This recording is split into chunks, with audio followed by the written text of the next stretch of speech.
Welcome back.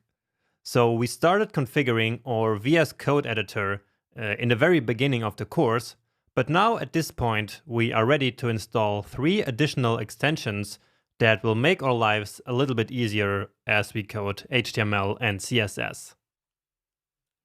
And so let's head over to our extensions panel here. And the first extension that I want to install here is called Image Preview. So it's this one, and I already have it installed. So I just need to click on Enable. Okay, so that's the first one. And what this one is going to do is that here in our HTML, it now displays the small image preview here in this gutter, as it's called. So here we have this one, and then this image here is also right here where we declare it. So where we include it in our code. And this can be extremely helpful sometimes. So that's why I really wanted to show you this one. The next one that I want to show you is called Color Highlighter or Highlight. So it's this one here. And again, I already have it installed. I just enable it. And actually this one I cannot show you yet what it looks like, because it will only be relevant in CSS.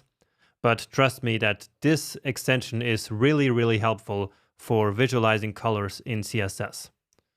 Next up is an extension called Auto Rename Tag. So this one, and you see it's an extremely popular one once again. So you have to download it and enable it. And then what happens here is that when we change the name of an element, let's say we actually wanted to make this one a div, then you see it automatically also changes the closing one. So the closing tag. Okay. And this again is extremely helpful and makes our life writing HTML a bit easier, because trust me, we need to do this all the time, like changing the element name. Okay. Now, another thing that we need to do, or at least that we can do if we want, is to go back to our settings and then turn back on this setting that we deactivated at the beginning of this section.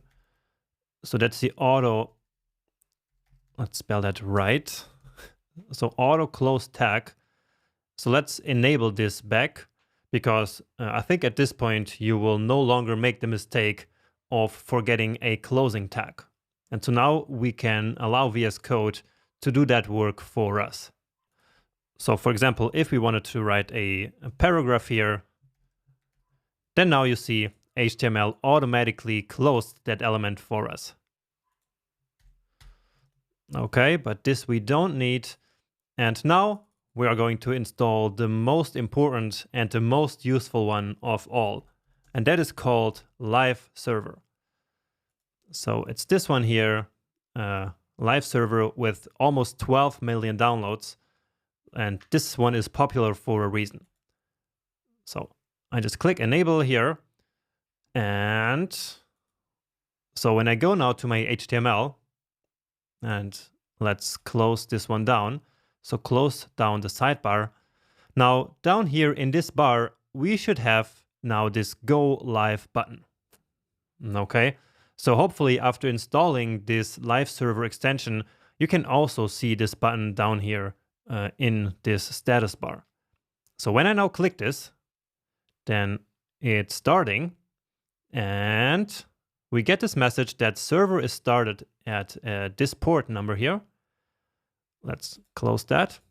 And you see that it opened a new tab which contains our page, right? So basically it looks exactly the same. But there is one very big difference. So let's say we want to change this here. And I'm going to call it Jonas Code. And now look closely what happens here as I save this file. So I hit Command S now, or Control S on Windows. And you see what happened? It automatically reloaded the page without us having to do anything.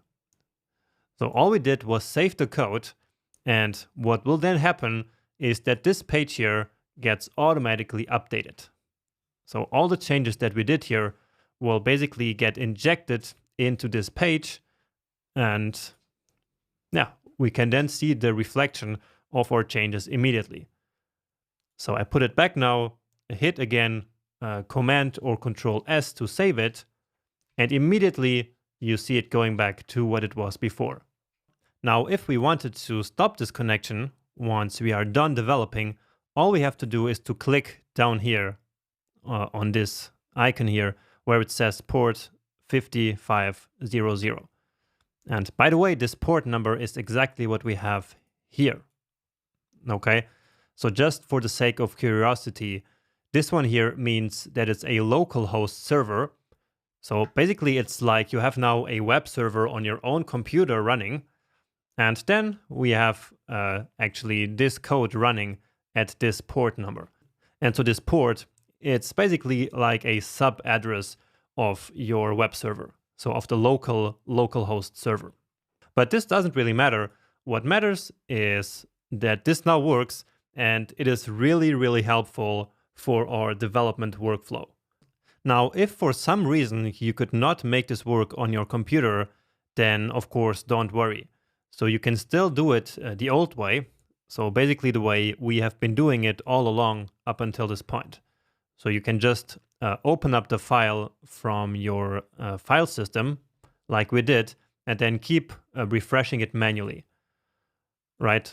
But we right now no longer need this tab here because we now have our live connection. So we have our live server serving up this page here whenever we do some edits.